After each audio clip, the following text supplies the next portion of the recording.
Title page. Copyright. Dedication. Foreword. 1. Mental accounting.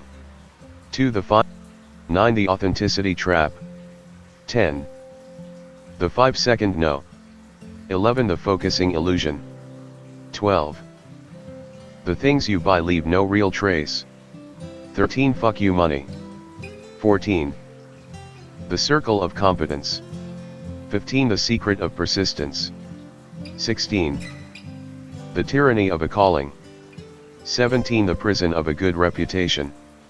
18. The end of history illusion. 19. The smaller meaning of life. 20. Your two selves. 21. The memory bank. 22. Life stories are lies. 23. The good death fallacy. 24. The spiral of self-pity. 25. Hedonism and eudaimonia. 26. The circle of dignity part I. 27. The circle of dignity part 2. 28. The circle of dignity part 3. 29. The book of worries. 30. The opinion volcano. 31. Your mental fortress. 32. Envy. 33. Prevention. 34. Mental relief work. 35. The focus trap. 36. Read less, but twice on principle. 37. The dogma trap. 38. Mental subtraction. 39. The point of maximum deliberation. 40. Other people's shoes. 41. The illusion of changing the world part I. 42. The illusion of changing the world part 2. 43. The just world fallacy. 44. Cargo cults. 45. If you run your own race, you can't lose. 46. The arms race. 47. Making friends with weirdos. 48. The secretary problem. 49. Managing expectations. 50. Sturgeon's law. 51. In praise of modesty. 52. Inner success. Afterword. Acknowledgements. Praise for the art of the good life. Appendix. Notes. Newsletters. Navigation. Navigation. Begin reading. Begin reading. Table of contents. For my wife, Sabina, and our twins, Numa and Avi. Foreword. Since antiquity, in other words, for at least 2,500 years, but 1. Mental accounting. How to turn a loss into a win. I should have known. Shortly before the motorway exit in Bern, there's a grey speed camera that lies in wait for unwary drivers. It's been there for years. No idea what I was thinking. The flash jolted me out of my reverie, and a quick glance at the speedometer confirmed my fears.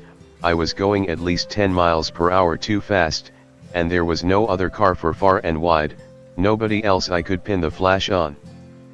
The next day in Zurich, I watched from a distance as a police officer tucked a ticket underneath the windscreen wiper of my car.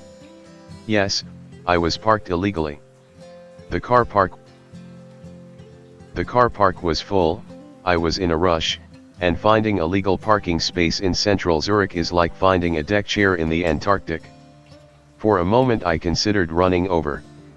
I pictured myself standing in front of the officer, gasping for breath, hair disheveled, trying to make him understand my dilemma. But I let it go.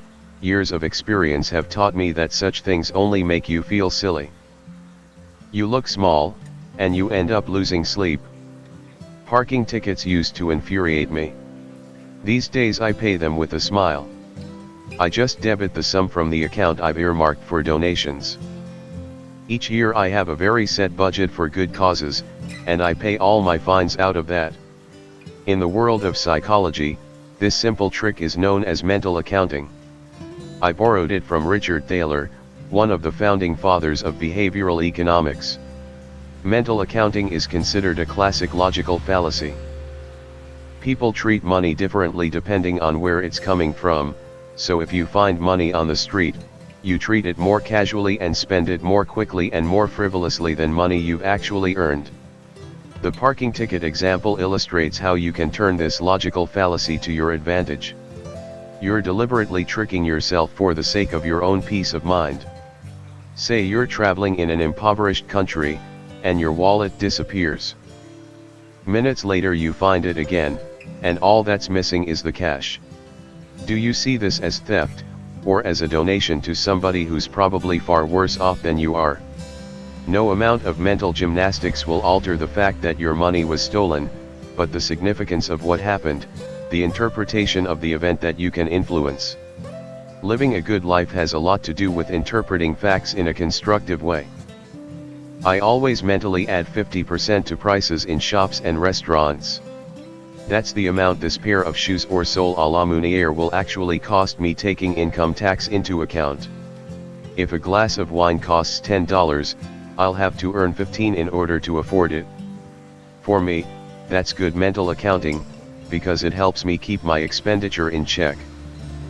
I prefer to pay for hotels in advance. That way I won't spoil a romantic weekend in Paris by being confronted with the bill at the end. The Nobel laureate Daniel Kahneman calls this the peak, end rule. You remember the high point and the end point of your holiday, but the rest is forgotten. We'll take a closer look at this effect in chapter 20. If the end of the trip is a big fat bill, presented to you like marching orders by a snooty French receptionist and complete with mysterious extras he has probably added on purpose, to punish you for not speaking accentless French, your memory of the romantic getaway will be forever tarnished. Pre-commitment, they call it in psychology, pay first, consume later. It's a form of mental accounting that takes the sting out of payment. I pay taxes with equal nonchalance. After all, I can't upturn the taxation system single-handed. So I compare what I get in return for my money in the lovely city of Bern with cities like Kuwait, Riyadh, the jam-packed concrete wasteland of Monaco, or the surface of the moon, all places without income tax. Conclusion: I'd rather stay in Bern. People who move to ugly cities for tax reasons make themselves seem petty and stubborn, not exactly solid bedrock for a good life. Interestingly, my transactions with such individuals have thus far all been bad. That money can't buy happiness is a truism, and I'd certainly advise you not to get worked into a lather over incremental differences in price. If a beer's $2 more expensive than usual or $2 cheaper, it elicits no emotional response in me whatsoever. I save my energy rather than my money. After all, the value of my stock portfolio fluctuates every minute by significantly more than $2, and if the Dow Jones falls by 0.1%, that doesn't faze me either. Try it for yourself. Come up with a similar number, a modest sum to which you're completely indifferent, money you consider not so much money as white noise.